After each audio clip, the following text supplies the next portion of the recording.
I'm Tom from DIY Life Tech, and this is a look at the Dell Optiplex 7040.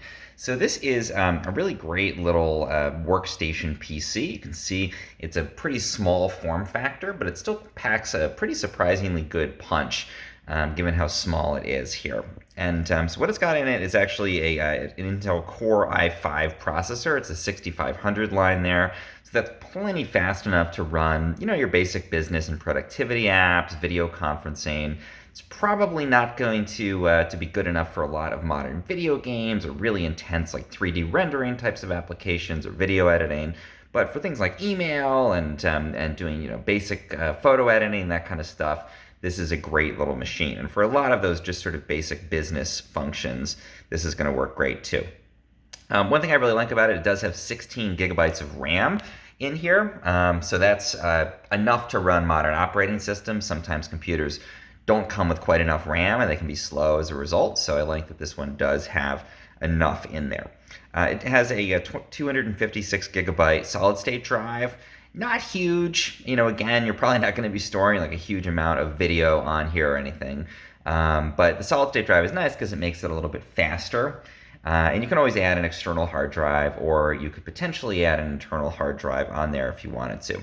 Another nice feature, it does have an actual built-in DVD RW drive.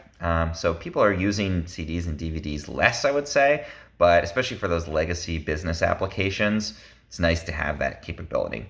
Otherwise, it's just got the sort of standard things you'd expect. It's got two different DisplayPort outputs, so you can have multiple monitors on there. It does have Wi-Fi. It's got a little Wi-Fi card you can put in there in the USB ports, headphone jack, all the kind of standard stuff.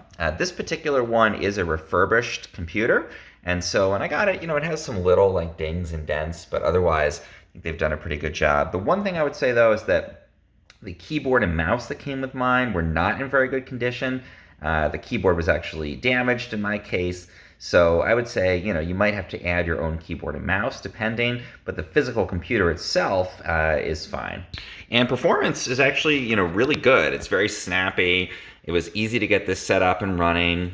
For a fairly budget computer, I was very happy with how this actually performs. Plenty fast enough for all kinds of productivity applications and video conferencing, and yeah, just very satisfied overall. So I definitely recommend this if you're setting up an office to work from home, or if you need a computer for your small business, that kind of thing. Again, not going to work for a lot of gaming applications, not going to work for super high-end video editing, but for those basic productivity functions and emails and things, this is a great choice.